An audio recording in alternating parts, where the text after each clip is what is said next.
Hello everyone. मेरा नाम संतोष यादव है एंड आप इस फेज को रेगुलरली देखने वाले उस चैनल पे वो जो कि अब आने वाली जो सीरीज़ है, आने वाला जो कंटेंट है वो आईटी स्पेसिफिक कंटेंट्स होने वाले हैं। तो मे बी आप फुल स्टैक डेवलपमेंट के या फिर ऐप के और इस तरह कंटेंट भी आने वाला है। तो so please stay tuned with this channel and there are too many interesting things are going to be uploaded here. So ये ऑफ कोर्स ये सारा कंटेंट आपको हेल्प करने वाला है आपके करियर में एंड ऑफ कोर्स अगर आपको ये सारी वीडियोस और सारा जो कंट्रीब्यूशन है हमारा अगर आपको पसंद आता है तो please like share and subscribe करें। ओके, तो बेसिकली आज की जो वीडियो है इसमें हम बात करने वाले हैं फुल स्टैक डेवलपमेंट के बारे में। मे बी अगर आप आईटी से बिलोंग करते हो और इवन अगर आप आईटी से बिलोंग नहीं करते हो तो मे बी आपने कहीं web development full stack development के बारे में सुना होगा और कभी कभी आप मे बी कन्फ्यूज़ हो जाते होंगे कि फ्रंट एंड बैक एंड क्या है। तो आज बेसिकली इस वीडियो में हम यही क्लेरिफिकेशन एक करने वाले हैं कि एग्जैक्टली फुल स्टैक डेवलपर होते क्या हैं और एग्जैक्टली वो करते क्या हैं। ओके, सो इस वीडियो में हम बेसिकली क्या कवर करने वाले हैं, इस वीडियो में हम फुल स्टैक डेवलपर क्या होते हैं वो कवर करने वाले हैं और साथ ही हम फ्रंट एंड डेवलपमेंट क्या होता है, बैक एंड डेवलपमेंट क्या होता है, फुल स्टैक डेवलपर का रोल क्या होता है, क्या रिस्पॉन्सिबिलिटीज़ होती हैं, सेम फ्रंट एंड डेवलपमेंट भी उनकी क्या रिस्पॉन्सिबिलिटीज़ होती हैं। और इन एंड मैं आपको कुछ ऐसे रोड मैप या फिर कुछ ऐसे तरीके बताऊंगा जिससे आप फुल स्टैक डेवलपमेंट में आप ट्राई कर सकते हो। ओके, सो चलिए शुरू करते हैं। So first, full stack developers आखिर होते क्या हैं, फुल स्टैक वेब डेवलपर क्या होते हैं। सो फुल स्टैक डेवलपर को समझने से पहले सबसे फर्स्ट चीज़ हम समझते हैं कि वेब डेवलपमेंट क्या होता है। तो बेसिकली वेब डेवलपमेंट क्या होता है कि जब भी हम किसी वेब ऐप या फिर किसी वेबसाइट को डेवलप करते हैं तो सिंपली उसे वेब डेवलपमेंट बोलते हैं। ओके, जो कि बिल्कुल स्ट्रेट फॉरवर्ड है कि वेब डेवलपर जो होता है वो वेब डेवलपमेंट करता है। सो बेसिकली ये वेब डेवलपमेंट क्या है। फॉर एग्जांपल आपने गूगल वेबसाइट्स, गूगल की वेबसाइट, फेसबुक, सोशल शेयरिंग, ये जो सारे वेबसाइट जो कंटेंट्स होते हैं वो बेसिकली एक वेब ऐप है या फिर वेबसाइट है, एक वेब प्रोडक्ट है। इस प्रोडक्ट को किसी ना किसी डेवलपर ने, बहुत सारी टीम्स ने मिलके बनाया है इस प्रोडक्ट को। सो इन वेबसाइट को, इन वेब प्रोडक्ट को ही बनाना एक वेब डेवलपर का काम होता है। और ये एक वेब एप्लीकेशन होती है जो कि हम पब्लिकली प्रोवाइड कराते हैं किसी भी प्रॉब्लम को सोल्व करने के लिए। जैसे गूगल, गूगल एक सर्च इंजन है तो एक सिंपली एक सर्विस प्रोवाइड करता है, यानी कि आप उसकी कुछ भी कंटेंट हो आप सर्च कर सकते हो। तो ये एक वेब प्रोडक्ट है। तो इस प्रोडक्ट को गूगल की टीम मैनेज करती है कि अपन को इस प्रोडक्ट को कैसे डेवलप करना है और इस प्रोडक्ट को कैसे यूज़र फ्रेंडली या फिर जो भी सारी स्ट्रेटजीज है वो एक पूरा वेब डेवलपमेंट का पार्ट होता है। ओके, सो मेनली जो वेबसाइट्स होती हैं यानी वेब ऐप जो होती हैं वो बेसिकली टू पार्ट्स में डिवाइड होती हैं। ओके, सो फर्स्ट पार्ट जो होता है वो पार्ट होता है front end part and second part जो होता है वो back and part. So differentiation क्या होता है इस बीच में, फ्रंट एंड और बैक एंड के अंदर डिफ्रेंशिएशन क्या होता है, मतलब कि एग्जैक्टली हम कैसे डिफ्रेंशिएट करें चीज़ों को। सो इन सिंपलर वे समझने के लिए आप ऐसा समझ सकते हो कि जो कंटेंट आपको दिख रहा है वो है फ्रंट एंड। ओके, एंड जो चीज़ जो कि आपको दिख नहीं रहा लेकिन वो चीज़ें हो रही हैं, ओके, उसे बैक एंड बोलते हैं। हाँ, मे भी आपको थोड़ा अभी कंफ्यूजिंग लग रहा हो बट कंटिन्यू करना आप इस वीडियो को, आपकी ये क्वेरीज जो है वो पूरी सोल्व हो जाएगी। सो फ्रंट एंड में क्या होता है, बेसिकली जो भी आपको कंटेंट दिख रहा है उसे हम एक तरह से फ्रंट एंड ट्रीट करते हैं, राइट। सो फॉर एग्जांपल आप ये वीडियो देख रहे हो तो आप साइड में कुछ कंटेंट देख रहे हो, यहाँ पे कुछ सजेशंस वीडियो हैं एंड यहाँ पे आप कुछ लाइक फुल स्क्रीन करने का कुछ एक बटन इस पर क्लिक करोगे तो फुल स्क्रीन हो जाएगा। सेम टू सेम ऐसे कमेंट सेक्शन आप देख रहे हो तो वो क्या है जिससे आप इजीली जिससे आप इंटरेक्ट कर रहे हो, यानी यूज़र इंटरेक्ट कर रहा है, यानी यूज़र उस स्क्रीन को देखने वाला है। तो वो एक पार्ट होता है फ्रंट एंड पार्ट, राइट। तो वो एक बेसिकली फ्रंट एंड पार्ट होता है। तो हम इस फ्रंट एंड पार्ट को एक बार मैं आपको कुछ एग्जांपल से समझाता हूँ। तो एग्जांपल से समझने के लिए हम क्या करते हैं कि गूगल क्रोम ओपन करते हैं एंड यहाँ पे हम सिंपली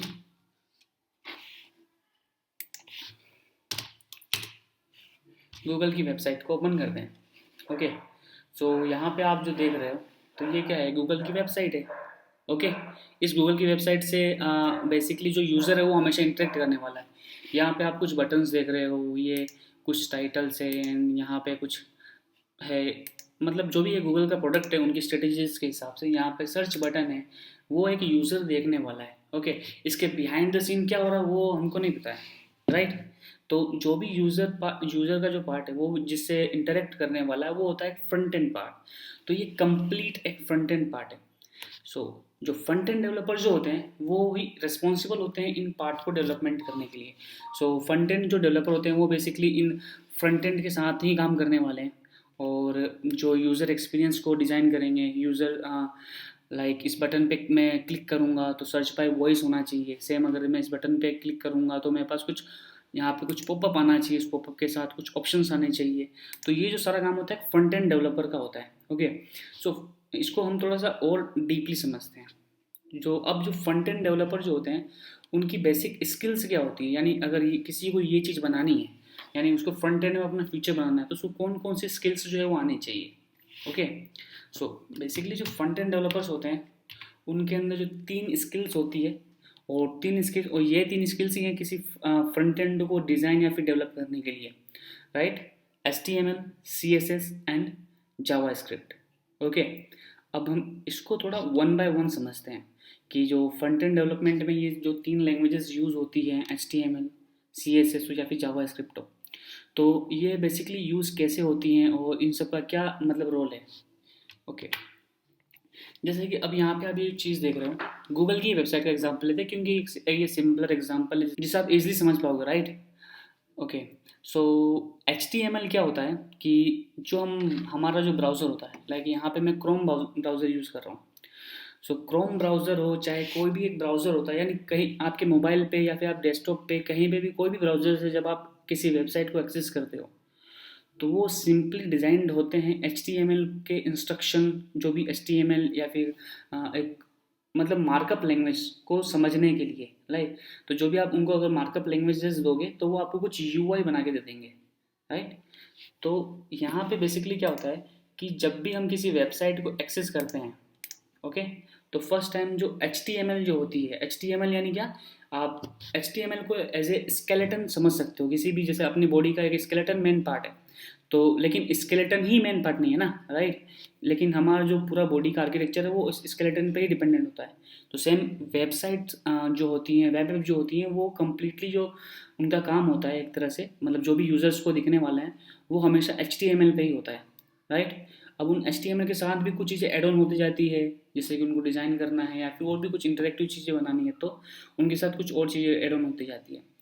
तो अब यहाँ पे हम देखें तो जो HTML जो पार्ट होता है, जैसे अब यहाँ पे हम इंस्पेक्ट करते हैं, इंस्पेक्ट यानी जो भी ब्राउज़र के पास है, यानी यूज़र को जो दिख रहा है वो, एंड देन इंस्पेक्ट करते से ही यहाँ पे क्या हो जाएगा, हमारे पास मतलब इसका कोड आ जाएगा, राइट। यहाँ पे कोड में भी आपको ये थोड़ा ज़्यादा कॉम्प्लेक्स लगे या फिर मे भी आपको अगर आपको HTML के बारे में नॉलेज नहीं है तो मे भी आपको थोड़ा सा मतलब ये कॉम्प्लेक्स लगे, लेकिन हाँ यहाँ पे ये एग्जैक्टली कोड है जो भी एक डेवलपर लिखता है। ओके, और इन जो कोड है इस कोड के बेसिस पे ही ये UI जो है आपको दिख रहा होता है, राइट।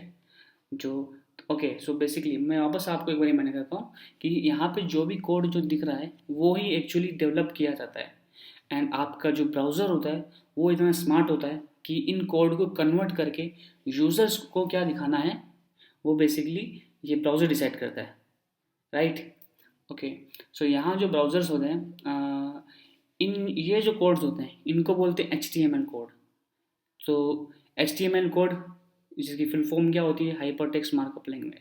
तो सिंपली एक मार्कअप लैंग्वेजेस होते हैं, लाइक यहाँ पे आप देख रहे हो जैसे यहाँ पे हेडर है, यहाँ पे कुछ HTML के साथ अगर आप HTML के बारे में थोड़ा सा और जानना चाहते हो तो और अपन उसके लिए डिटेल में लेके आएंगे, लेकिन यहाँ पे मैं आपको एक फुल फ्लो समझा रहा हूँ कि एक फुल स्टैक डेवलपर का मतलब डेवलपमेंट का जो एक फुल फ्लो क्या होता है।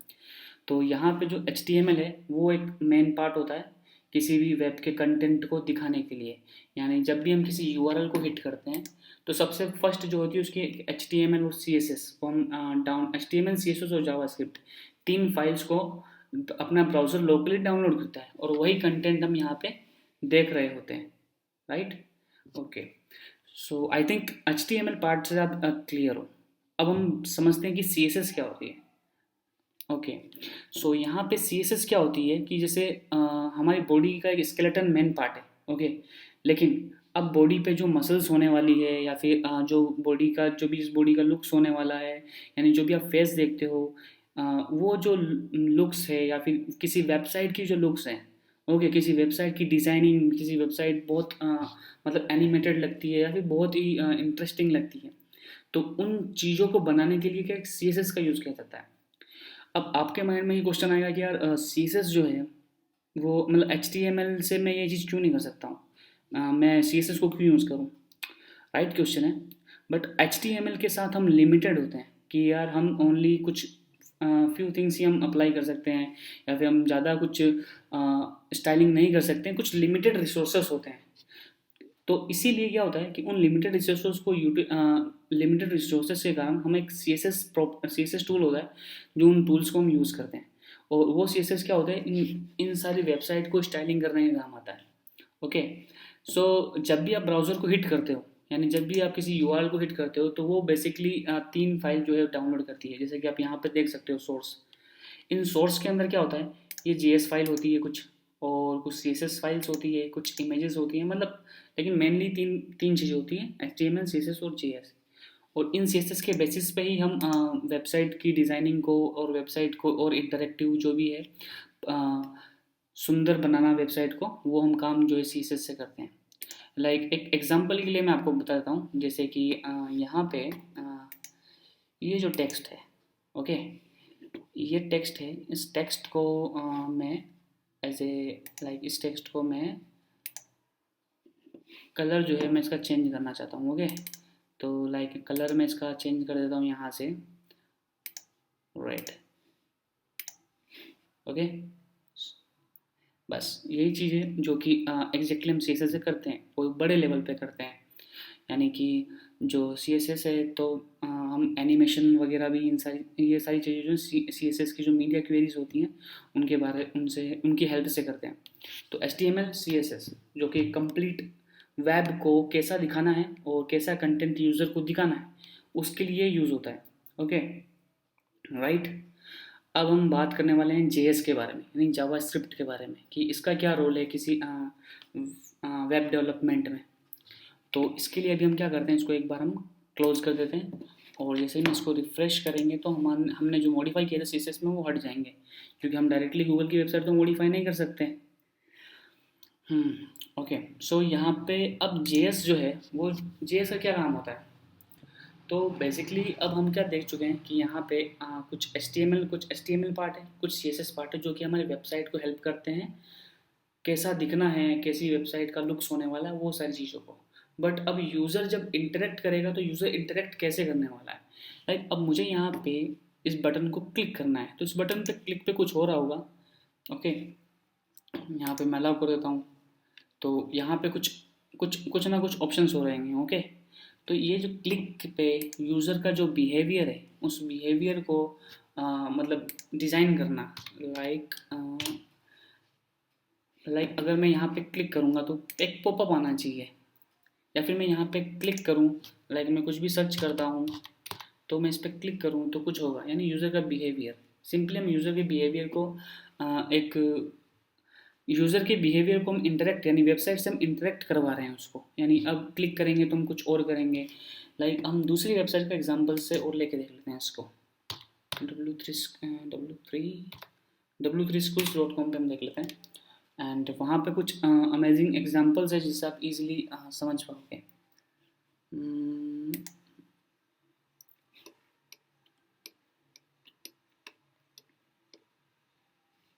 ओके, सो हम इसका एक एग्जांपल लेते हैं। सो बेसिकली आप यहाँ पे देख रहे हो कि एक वेरिएबल है, हमने एक HTML और CSS का यूज़ करके दो फील्ड्स बना दिए। लाइक वेरिएबल यहाँ पे हम कुछ इनपुट्स डालेंगे एंड यहाँ पे हम कुछ इनपुट्स डाल देंगे, ओके। इन दोनों इनपुट डालेंगे, अब इस पर कुछ कैलकुलेशन होनी चाहिए। तो मैं क्या कर रहा हूँ कि मैं इस वेबसाइट से जो है इंटरेक्ट कर रहा हूँ, राइट। अब मैं जैसे ही शो आंसर पर क्लिक करूँगा तो इसका कुछ ऑपरेशंस होंगे और कुछ लॉजिक्स, मतलब जो भी कुछ लॉजिक लिखे होंगे इंटरनली वो एग्जीक्यूट होंगे, वो प्रोग्राम एग्जीक्यूट होंगे। तो वो जो चीज़ें हैं वो एग्जीक्यूट कैसे होगी और वो सारी चीज़ें जो हैं, मतलब कि यूज़र कैसे इंटरेक्ट करेगा किसी वेबसाइट को, और उनका जो यूएक्स का जो पूरा पार्ट है वो इस जीएस से ही किया जाता है।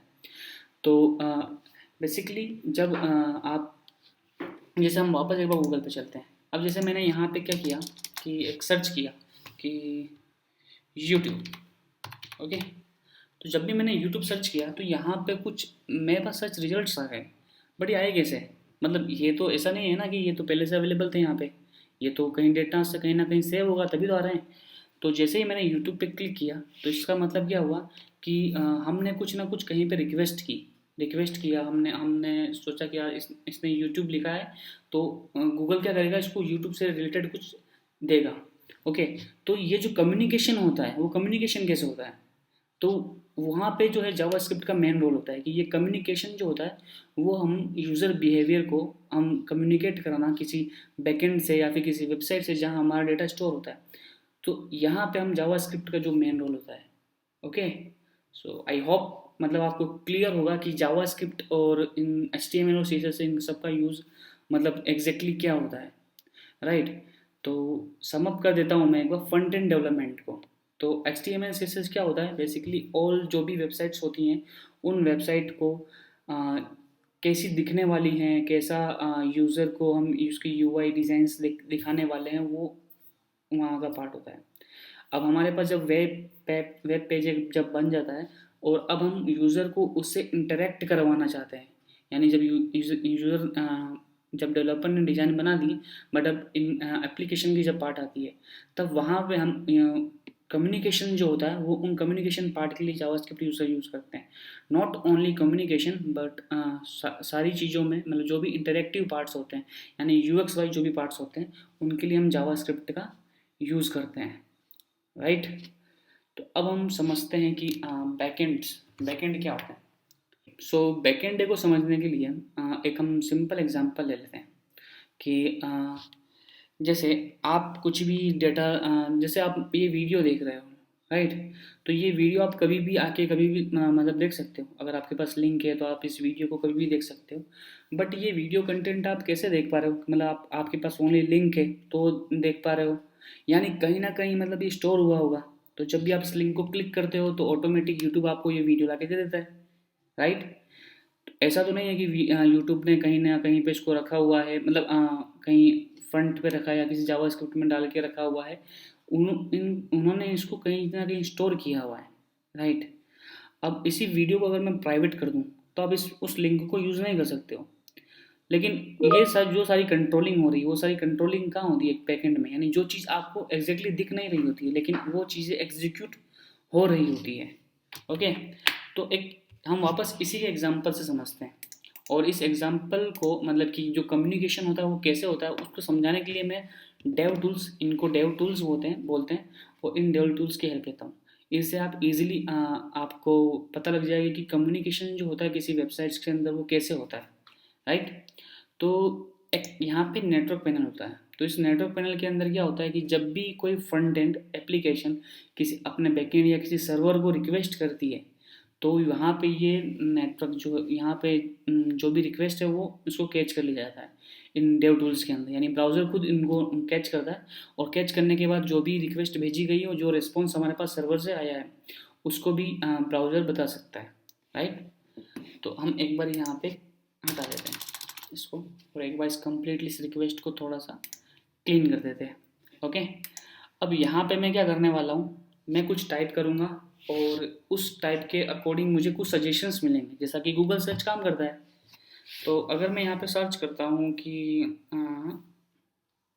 My book, okay, book, my book. अब यहाँ पे आपने देखा बहुत सारी रिक्वेस्ट गई, ओके। लेकिन आप इसको थोड़ा सा इजीली थोड़ा सा डिटेल में इसको देखो तो यहाँ पे क्या लिखा हुआ है, सर्च। तो यहाँ पे ये किसी हेडर के पास गया, आपको बिल्कुल डिटेल में जाने की जरूरत नहीं है, मतलब मैं आपको बता रहा हूँ कम्युनिकेशन कैसे हो रहा है। तो जब भी अपन ने माई बुक लिखा या फिर जो भी अपन ने यहाँ पे माई लिखा तो यूज़र इस इनपुट को लेके अपने सर्वर के पास भेजता है, यानी इस सर्वर के पास, यहाँ ये सर्वर है इसका, इस सर्वर पे भेजता है। ये सर्वर क्या बोलता है कि ये उसके अकॉर्डिंग जो भी उसके पास इनपुट्स आए हैं उस इनपुट के अकॉर्डिंग उसको रेस्पॉन्ड करता है। तो लाइक हमने हमारा जो वर्ड था माई बुक, हमने वहाँ पे अपना सर्च कंप्लीट किया था, यानी हम वहाँ पे स्टॉप कर दिया था हमने सर्च करना। तो अब आप यहाँ पे देखोगे तो रेस्पॉन्स में कुछ आया हुआ है। ओके, तो इस रेस्पॉन्स को मैं प्रीव्यू कर देता हूँ ताकि आप इस रेस्पॉन्स को हम इजीली समझ सकते हैं। अब इस रेस्पॉन्स के अंदर आप देखो, इस रेस्पॉन्स के अंदर जो भी रिजल्ट्स हैं लाइक माई बुक, जो भी सजेशंस देखो, आपको यहाँ जो सजेशन दिख रहे हैं सेम टू सेम आपको my book show, my book pickups, my book pickup, my book low marks, right. तो एग्जैक्टली जो कम्युनिकेशन हो रहा है वो गूगल क्या कर रहा है कि जो भी आपने इनपुट दिया वो सर्वर के पास गया, और सर्वर क्या होगा कि जो भी इनपुट है उस इनपुट के अकॉर्डिंग कुछ रिक्वेस्ट किया। तो ये जो कम्युनिकेशन का पार्ट है जो कि आपको मिसिंग है, लाइक अगर मैं इसको क्लोज कर दूँ तो आपको नहीं पता है कि एग्जैक्टली मतलब चीज़ें कैसे वर्क कर रही है। तो ये पार्ट जो होता है एक बैकएंड पार्ट होता है। ओके, मैंने आपको एक सिंपल एग्जांपल दिया, बट मे बी एक वेब एप्स जो होती हैं बहुत कॉम्प्लेक्स हो सकती है, जैसे लाइक सब्सक्रिप्शन, फिल्म स्ट्रीमिंग, जो आप ऐप देखते हो, फेसबुक पोस्ट देखते हो, फेसबुक पोस्ट पे जब आप लाइक करते हो तो आपका जो जिसकी पोस्ट आपने लाइक की उसके पास भी नोटिफिकेशंस जाते हैं, और उस पोस्ट की लाइक भी इंक्रीज हो जाती है, राइट। तो ये सारी चीज़ें हैंडल कैसे हो रही है, या आप हैंडल नहीं कर रहे हो या यूज़र हैंडल नहीं करता है, चीज़ें बैकएंड में जाके प्रोसेस होती है, राइट। तो जो डेवलपर जो होते हैं ये जो वो उनके लिए कुछ डेडिकेटेड डेवलपर्स होते हैं जो कि उन्होंने ये लॉजिक बिल्ड किया होता है कि यार जब भी कोई पोस्ट को लाइक करेगा या फिर जब भी कोई पोस्ट को सर्च करेगा तो हमें पर्टिकुलर सी इंस्ट्रक्शंस को फॉलो करना है। यानी मैं आपको सिंपलर वे में समझा रहा हूँ कि उस इंस्ट्रक्शन को हम लोग सिंपलर वे में फॉलो करना है।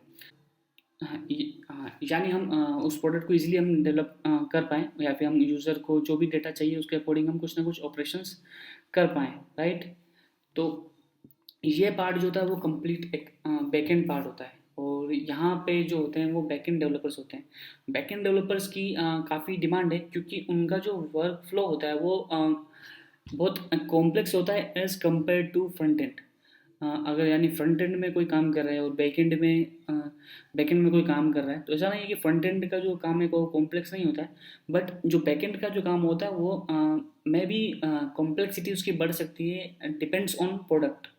यानी वेब प्रोडक्ट है या फिर कोई भी प्रोडक्ट है, वो एपीआई जो भी है मतलब कि उस पर डिपेंड करता है, राइट। तो ये एक वेब डेवलपर का जो बैकएंड डेवलपर जो होता है उसका एक रोल होता है कि उनको ये सारे लॉजिक्स लिखने हैं कि जब भी कोई फ्रंट एंड से हमारे को रिक्वेस्ट करे तो उन रिक्वेस्ट के अकॉर्डिंग हमको क्या क्या करना है, यानी हम किस चीज़ के लिए रिस्पॉन्सिबल है वो हम सारी चीज़ें प्रोवाइड करें फ्रंट यूज़र को, पर्टिकुलर यूज़र को। अब बैकएंड डेवलपर्स जो होते हैं उनका ये रोल भी होता है कि जब भी हमारे पास बहुत सारी रिक्वेस्ट आती हैं या फिर बहुत सारे लाइक 1000 यूज़र या 1 मिलियन यूज़र अगर हमारे पास आ जाते हैं तो उनको हम कैसे हैंडल करें, और उन यूज़र्स को हम कैसे बेटर से बेटर एक्सपीरियंस दें।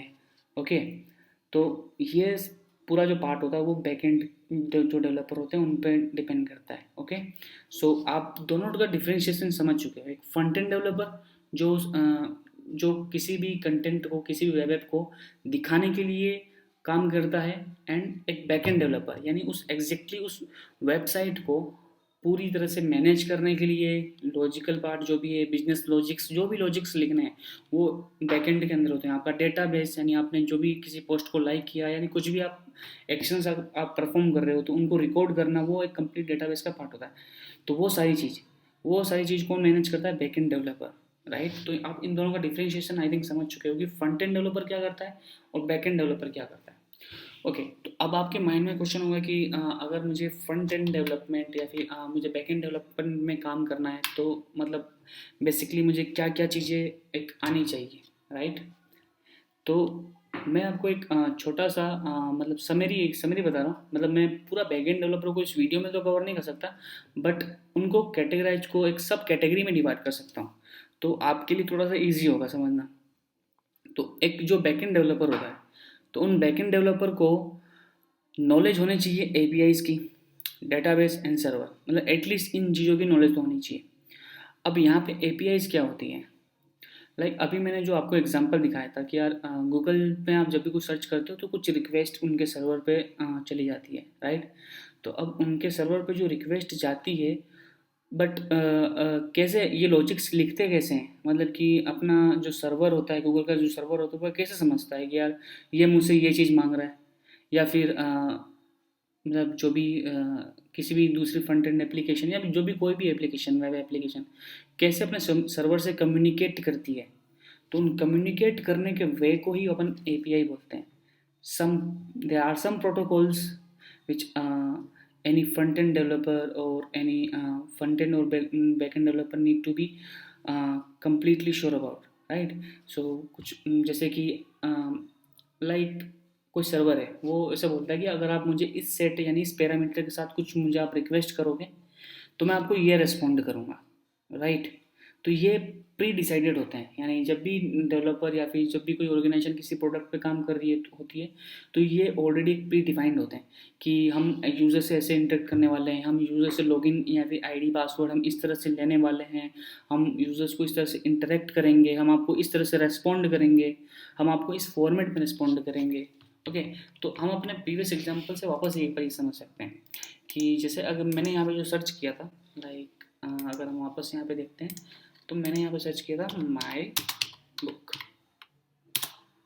ओके, तो अब यहाँ पे आप देखोगे तो यहाँ पे जो सर्च किया था, तो मैंने कुछ रिक्वेस्ट यानी जहाँ पे मैंने रिक्वेस्ट किया वो, ओके, उन रिक्वेस्ट के साथ मैंने क्या किया कि देखो आप यहाँ पे जब आप देखोगे तो कुछ कुछ और भी चीज़ें गई है ना, कुछ और चीज़ें भी गई हैं, और बहुत सारी चीज़ें, मतलब रिक्वेस्ट कर रहा हूँ मैं कुछ डेटा के साथ, कुछ डेटा के साथ कुछ प्रोटोकॉल्स होते हैं, इन प्रोटोकॉल के साथ मैं उस सर्वर को हिट करता हूँ, और वो सर्वर जो है, वो सर्वर मेरी जो रिक्वेस्ट है यानी मेरी जो बातों को है वो इजीली समझ पाता है, और उसके अकॉर्डिंग ही वो रिस्पॉन्ड करता है।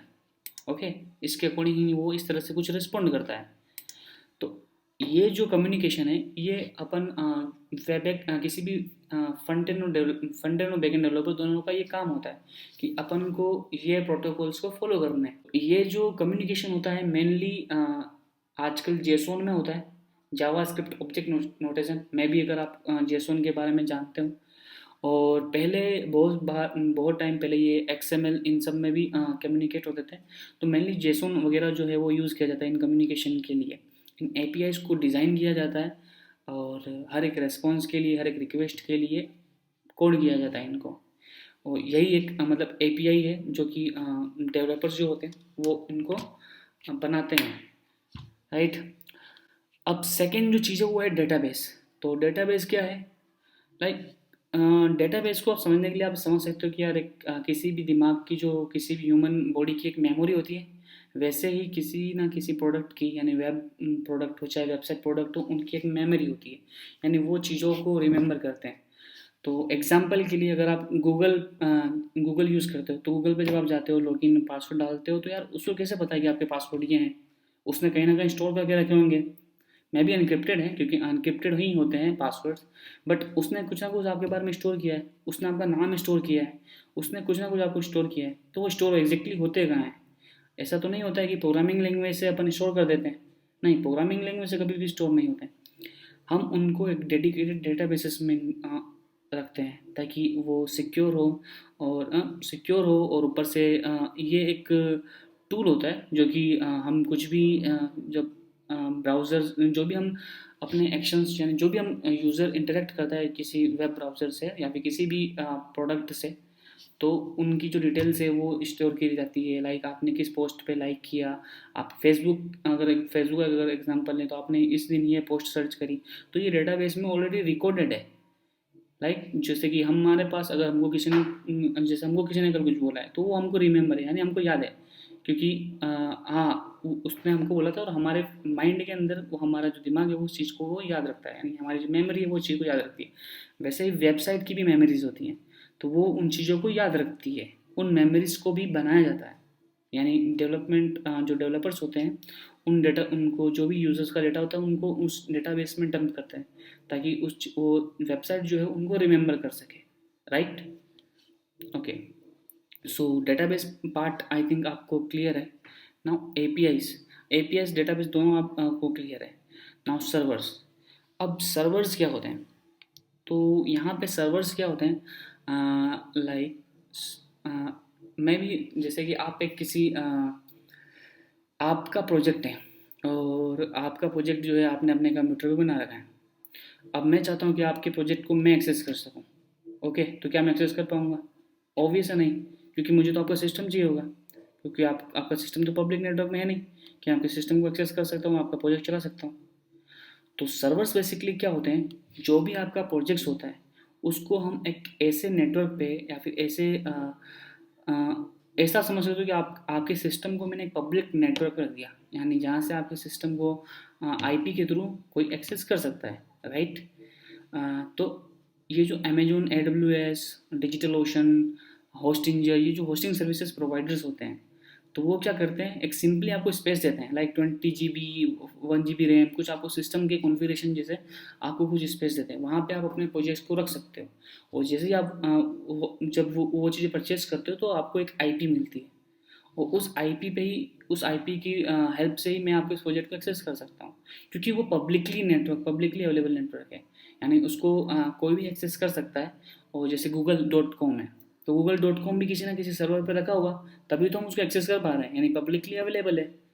तो सेम चीज़, तो आपके प्रोजेक्ट को कहीं ना कहीं इसी जगह पे रखना पड़ेगा कि जहाँ पे उसको पब्लिकली एक्सेस किया किया जा सकता है। यानी अगर आप ई कॉमर्स ऐप बनाते हो तो आप चाहते हो ना कि उस प्रोडक्ट आपको सेल्स आए, आपको अ, उस प्रोडक्ट से लोग ऑर्डर ऑर्डर दे पाएँ, तो आपको उसको पब्लिकली अवेलेबल कराना होगा, और पब्लिकली अवेलेबल कराने के लिए हमको सर्वर्स लेने पड़ते हैं, और उन सर्वर्स पे हम अपने प्रोजेक्ट्स को होस्ट करते हैं, और उनसे जो हमारा प्रोडक्ट है वो लाइव होता है, यानी प्रोडक्शन पे हमारा प्रोजेक्ट जाता है। तो एक जो बैकएंड डेवलपर होता है, उनको ये तीन जो बेसिक चीज़ होती हैं, इन पे ही मेनली फोकस होता है उनका। बट चीज़ें इन तीन चीज़ पे ही फोकस करना इन तीनों चीज़ पे ही फोकस करना ही मतलब अपने आप में कॉम्प्लेक्स है। There are too many MNC company where developers they are dedicated developer for API and dedicated developer for database, right? So अगर बट मोस्टली जो स्टार्टअप कंपनीज होती हैं, तो स्टार्टअप कंपनीज क्या होती हैं, वहाँ पे जो डेवलपर्स होते हैं वो ऑलमोस्ट इन तीनों चीज़ों पे काम कर रहे होते हैं, राइट? ओके, सो अब आपको फ्रंट एंड क्लियर है एंड बैक एंड क्लियर है। So now full stack developer, तो फुल स्टैक डेवलपर में हम काफ़ी देर बाद आए, लेकिन हाँ मतलब कि इतना वेट करना वर्थ है। सो फुल स्टैक डेवलपर क्या होता है कि ऐसा डेवलपर जो कि फ्रंट एंड भी कर सके एंड बैक एंड भी कर सके, यानी उसको यूज़र की डिज़ाइंस, यूज़र्स वेबसाइट को डिज़ाइन करना, मतलब वेबसाइट को डेवलप करना, front end part, end of course उस जो यूज़र एक्सपीरियंस है यानी बैक एंड पार्ट, जो भी लॉजिक्स हैं वो सारी चीज़ों को डेवलप कर सके। वो पूरा काम एक फुल स्टैक डेवलपर कर सकता है। वो एक फुल स्टैक मतलब वो एक ऐसा डेवलपर जो वो सारे काम कर सकता है, वो फुल स्टैक डेवलपर उसको मतलब बोला जाता है। तो फुल स्टैक डेवलपर जो होता है वो रिस्पॉन्सिबल होता है HTML, CSS और जावास्क्रिप्ट पे, इन पे काम करने के लिए, एंड उनकी APIs, डेटाबेस एंड सर्वर्स जो भी है उन सबको मैनेज करने में, यानी एक प्रोडक्ट को बिल्कुल स्क्रैच से लेकर प्रोडक्शन तक डालने तक एक फुल स्टैक डेवलपर की रिस्पॉन्सिबिलिटीज होती हैं, राइट? तो आई थिंक आपको ये क्लियर है कि फ्रंट एंड डेवलपमेंट क्या होता है and full stack development and back and development क्या होता है। नाउ अब अगर आपको कि जैसे अब आपको इसमें अपना करियर बनाना है फुल स्टैक डेवलपमेंट में एंड बैक एंड डेवलपमेंट या फ्रंट एंड डेवलपमेंट में डेडिकेटेड टू इसमें जाना है, तो बेसिकली आपको जो चीज़ें इनिशिएट करनी होती है वो सीखनी होती है। अगर आपको फ्रंट एंड में जाना है तो इन तीनों चीज़ों पे ही फोकस किया जाता है, HTML, CSS एंड जावास्क्रिप्ट पे। तो आपको बहुत अच्छा होना पड़ता है इन तीनों चीज़ों में, और आई थिंक ज़्यादा मतलब टफ नहीं है, मतलब कि अगर आप इन चीज़ों को देखोगे, इन चीज़ों को रीड करोगे, इनके बारे में समझोगे, तो मतलब ज़्यादा टफ नहीं है। आई थिंक 1.5 से 2 महीने में आप इजीली फ्रंट एंड बेसिक जो बिगिनर जो होता है वो आप बिगिनर लेवल पे इजीली जा सकते हो। और आप कोई सिंपल प्रोडक्ट्स हो जैसे कि पोर्टफोलियो किसी का बनाना है, या फिर किसी की सिंगल पेज वेबसाइट्स बनानी है, या फिर मल्टीपल पेजेस की वेबसाइट बनानी है, वो आप इजीली कर सकते हो। बट वही जब आप डीप फ्रंट एंड डेवलपमेंट, यानी कि कुछ कॉम्प्लेक्स प्रोडक्ट डिफाइन करना है, तो वो आपको एक्सपीरियंस है, यानी जितने आप वेब प्रोजेक्ट्स बनाओगे, आपका एक्सपीरियंस उतना बढ़ता जाएगा और आप उतने कॉन्फिडेंट हो जाओगे उन स्किल्स को लेके, राइट। अब यहाँ पे जो बैकएंड है, उन बैकएंड के लिए भी आपको कुछ फ्रेमवर्क्स होते हैं, जैसे फ्रंट एंड के भी फ्रेमवर्क्स होते हैं, बैकएंड के भी फ्रेमवर्क्स होते हैं, तो आप उन पे काम करना चालू कर सकते हो। लाइक फ्रंट एंड के लिए आप Vue.js ट्राई कर सकते हो, जो कि one of the best front end framework. And backend के लिए आप जावास्क्रिप्ट का जो फ्रेमवर्क है, लाइक एक्सप्रेस है, PHP में अगर आप यूज़ करना चाहो तो लारावेल है, वर्डप्रेस है, एंड अगर आप पाइथन में भी यूज़ करना तो जेंगो फ्रेमवर्क्स हैं। तो इन फ्रेमवर्क पे आप काम करके एक प्रोडक्ट डेवलप कर सकते हो।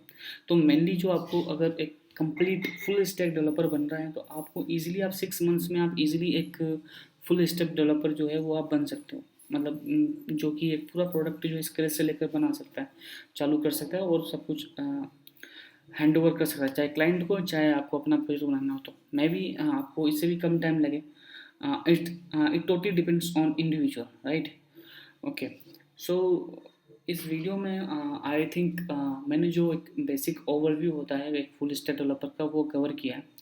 एंड अब आने वाली जो वीडियोस होगी वो भी इसके अराउंड होने वाली है। एंड ऑफ कोर्स अगर आप इस वीडियो के एंड तक देख रहे हो तो थैंक यू। एंड आप अपना इनपुट्स ज़रूर दें, मतलब कि लाइक अगर आपको मोबाइल ऐप डेवलपमेंट से रिलेटेड कोई सीरीज़ चाहिए, या फिर आपको एक वेबसाइट डेवलपमेंट के लिए कोई सीरीज़ चाहिए, वेब प्रोडक्ट डेवलपमेंट करने की कोई सीरीज़ चाहिए, तो प्लीज़ प्लीज़ कमेंट। ओके, तो जब भी आप कमेंट करोगे, जो भी आप रेस्पॉन्ड करोगे, उनके अकॉर्डिंग वीडियोस आने वाली है। एंड ऑफकोर्स आने वाली जो वीडियो है वो और मोर इंटरेस्टिंग होने वाली है, उनमें कुछ डेवलपमेंट चीज़ें भी रिलेटेड होने वाली है। So thank you and bye.